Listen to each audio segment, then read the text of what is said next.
अशा ह्या गरमीमध्ये किचनमध्ये तासोनतास उभं राहून नाश्ता बनवायला खूपच कंटाळा येतो. म्हणूनच मी पोहे आणि रवापासून अगदी 15 मिनिटात ही झटपट रेसिपी बनवली. तर यासाठी मी 1 कप पोहे घेतले. जाड किंवा पातळ कोणतेही पोहे तुम्ही घेऊ शकता. यामध्ये भरपूर पाणी घातलं आणि हे पोहे मी 2 वेळा स्वच्छ धुवून घेतले.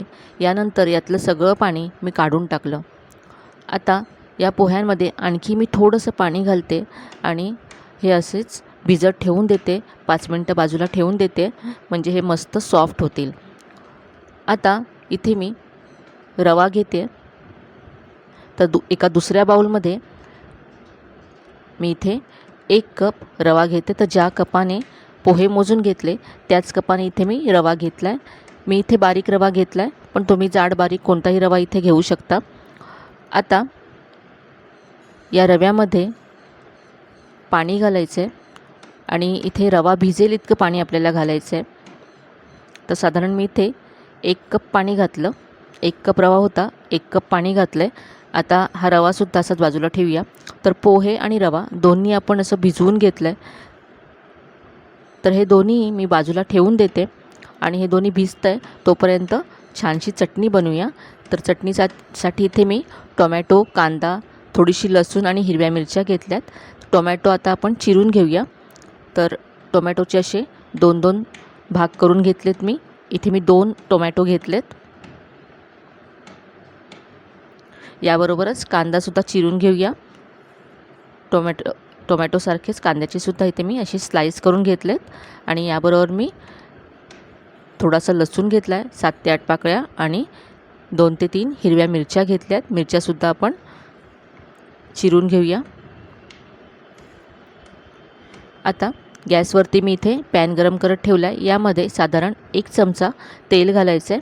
तेल गरम झाल्यानंतर यामध्ये लसूण घातले, यानंतर हिरव्या मिरच्या घातल्या आणि आता टोमॅटो यामध्ये घालायचं आहे.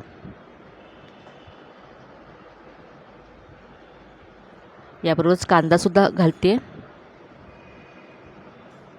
आता टोमॅटो पटकन सॉफ्ट व्हावा यासाठी इथे मी चिमूटभर मीठ घातलं आहे. आता झाकण न ठेवताच आपल्याला हे परतून घ्यायचं आहे. कांदा टोमॅटो सगळं छान सॉफ्ट करून घ्यायचं आहे.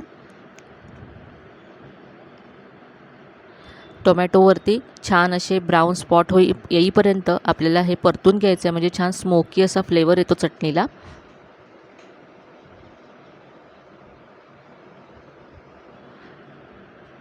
तर टोमॅटो सॉफ्ट झालेत. आता मी गॅस बंद करते आणि हे आता थंड होऊ दे. तोपर्यंत आपण जे पोहे आणि रवा भिजत ठेवलं होतं ते आपण मिक्सरच्या भांड्यामध्ये घालून घेऊया. तर पोहे आणि रवा अगदी सॉफ्ट झालं आहे. मिक्सरच्या भांड्यामध्ये घालते. याची आपल्याला पेस्ट करून घ्यायची आहे. तर सगळे पोहे इथे मी मिक्सरच्या भांड्यामध्ये काढून घेतले. याबरोबरच रवासुद्धा यामध्येच काढून घ्यायचं आहे. आता यामध्ये मी अर्धा कप दही घालते. थोडंसं आंबट दही इथे मी घेतलं आहे. यानंतर 1 कप पाणी घातलं आणि आता हे अगदी स्मूथ असं आपण वाटून घेऊया. तर इथे पहा, हे वाटून घेतलं आहे मी, अगदी बारीक झालं आहे. तर ही पेस्ट आता आपण एका बाउलमध्ये काढून घेऊया. मिक्सरच्या भांड्यामध्ये थोडंसं पाणी घालते मी, साधारण 2 ते 3 चमचे, आणि ते सुद्धा यामध्ये काढून घेतलं. अगदी परफेक्ट आहे. यामध्ये आता आपण चवीप्रमाणे मीठ घालूया. तर इथे मी छोटा चमचाभर मीठ घालते. मिक्स करून घेऊया. आता हे पीठ मी बाजूला ठेवते आणि चटणीसाठी जे आपण टोमॅटो आणि कांदा भाजून ठेवलं होतं ते सुद्धा थंड झालं आहे. तर हे आपण मिक्सरच्या भांड्यामध्ये काढून घेऊया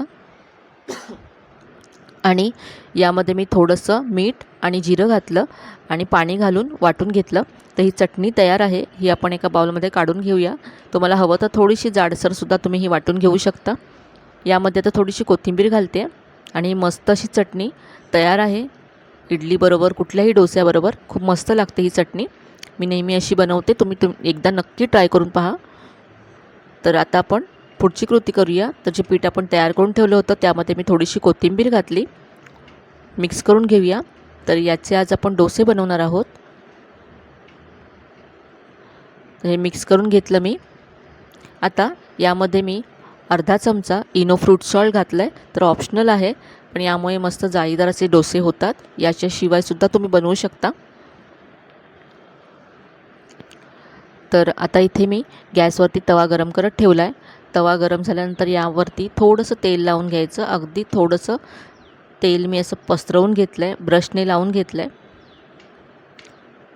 तवा मध्यम गरम करायचा आणि गॅसची फ्लेम मीडियम करून सेंटरला असं 1 चमचा पीठ घालायचं. आता याला मस्त जाळी येते पहा. वरून ड्राय होईपर्यंत वाट पाहूया. तर पहा, मस्त जाळीसुद्धा आली आणि वरच्या बाजूने पूर्ण ड्राय झाला आहे. आता आपण काढून घेऊया. तर इथे आणखी मी डोसा बनवून घेते.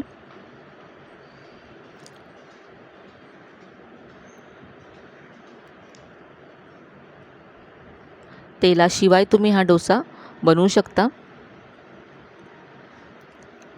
तर अगदी झटपट असा हा माझा नाश्ता तयार झाला आहे. अगदी 15 मिनटामध्ये हा नाश्ता तुम्ही बनवून तयार करू शकता. अगदी मऊ लुसलुशीत जाळीदार असे डोसे तयार होतात. यामध्ये तुम्ही कांदा तुमच्या आवडीप्रमाणे भाज्यासुद्धा घालू शकता. तर आजची ही रेसिपी तुम्हाला कशी वाटली कमेंटमध्ये नक्की कळवा.